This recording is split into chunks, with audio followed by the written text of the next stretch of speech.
யமகாதகி இந்த படத்துல கதாநாயகி ஆரம்பத்திலேயே இறந்துடுவா. இறந்துமே தனக்கு தீமை செஞ்சவங்கள அவங்க வாயாலேயே உண்மைய சொல்ல வச்சு தண்டனையும் வாங்கி குடுத்துட்டு தான் அந்த பொணம் வீட்ட விட்டு வெளியில போகும். இப்படி ஒரு வித்தியாசமான ஸ்டோரி எடுத்து மக்கள மிரட்டியிருப்பாங்க. இந்த படத்தோட கதை என்னன்னு தெரிஞ்சுக்க வீடியோவ முழுசா பாருங்க. வாங்க கதைக்குள்ள போகலாம். ஊருக்குள்ள ஒரு கோயில் இருக்கும். அந்த கோயிலுக்கு பல வருஷமா திருவிழா நடத்த முடியாத சிச்சுவேஷன்ல இருக்கும்.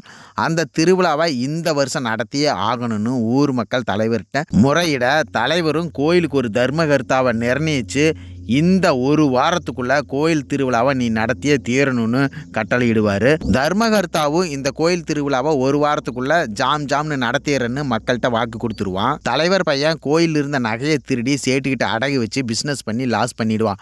உடனே அவன் நண்பர்களெல்லாம் கோயில் திருவிழா வேற உடனே வருது, நீ ஒழுங்கா அந்த நகையை திருப்பி கொண்டு போய் கோயிலே வச்சிரு, இல்லைன்னா நம்மெல்லாம் மாட்டிக்குவோம் அப்படின்னு சொல்ல, அவனும் அந்த நகையை திருப்பி கோயிலில் கொண்டு போய் வைக்காம அவன் வீட்டிலேயே வச்சுக்குவான்.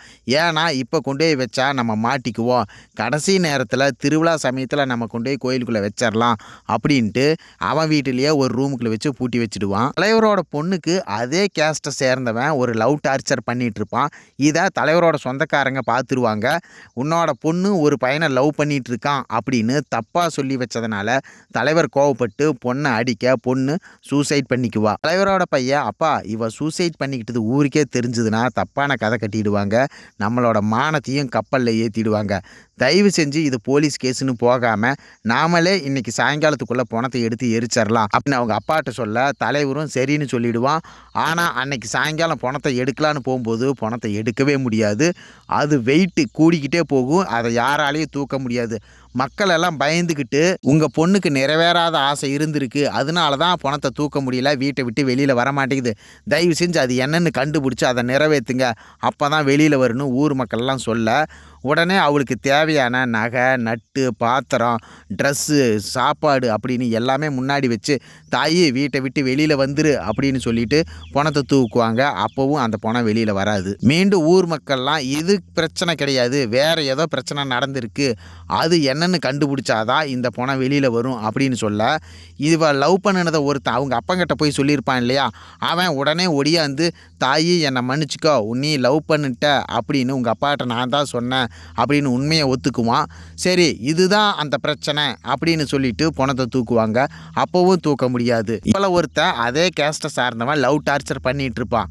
அவன் மன்னிப்பு கேட்பான், நான் உன்னை லவ் டார்ச்சர் பண்ணினது தப்பு தான், என்னை மன்னிச்சிடு, தயவு செஞ்சு வீட்டை விட்டு வெளியில் போ அப்படின்னு சொல்ல, மீண்டும் பணத்தை தூக்கி பார்ப்பாங்க. அப்பவும் பணத்தை தூக்க முடியாது. இப்படியே ஒவ்வொருத்தரும் அவங்கவுங்க பண்ணின தப்பை இவகிட்ட சொல்லிக்கிட்டே இருப்பாங்க, பணத்தை தூக்கவே முடியாது. உண்மையிலேயே இந்த பொண்ணு இன்னொருத்தனை லவ் பண்ணிட்டு இருப்பான். அவன் வேற கேஸ்ட்டை சார்ந்தவன் இருந்தாலுமே அவன் உண்மையாக தான் லவ் பண்ணிட்டு இருப்பான்.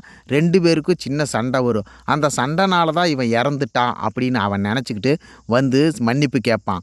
அப்போவும் அந்த பணம் வெளியிலேயே வராது. ஊர் மக்கள்லாம் இந்த பிரச்சனை தீர்ற மாதிரி தெரியல, தயவு செஞ்சு போலீஸில் கம்ப்ளைண்ட் பண்ணிடுங்க அப்படின்னு சொல்ல, போலீஸு உடனே வீட்டை சர்ச் பண்ணுவாங்க. அப்போ இவ பயன்படுத்தின செல்லு இருக்கும். அந்த செல்லில் காதலனோட ஃபோட்டோ இருக்கும். உடனே போலீஸ் அந்த காதலனை பிடிச்சி அடித்து விசாரிக்க, அவன் சொல்லுவான், கடைசி நேரத்தில் எங்கூட தான் சார் பேசுனான், என் கூட பேசுனது அத்தனையும் அவன் ரெக்கார்ட் பண்ணி வச்சுருப்பான், அந்த ரெக்கார்டை கேளுங்க, உண்மை என்னன்னு தெரிஞ்சிரும் அப்படின்ன உடனே போலீஸ் அந்த ரெக்கார்டை கேட்டுருவான். கேட்ட உடனே அவங்க அண்ணங்காரனை பிடிச்சி அடித்து வேனில் ஏற்றுவான். என்னடான்னு பார்த்தா இவ பேசிகிட்டு இருக்கும்போது அவங்க அண்ணங்காரன் கீழ் ஜாதி பையன்ட்ட நீ பேசிகிட்டு இருக்கிறியா, அது எனக்கு எப்போவோ தெரியும், ஒழுங்காக அவனை மறந்துடு, இல்லைன்னா உன்னை அடித்து கொன்னுடுவேன் அப்படின்னு மிரட்டுவான்.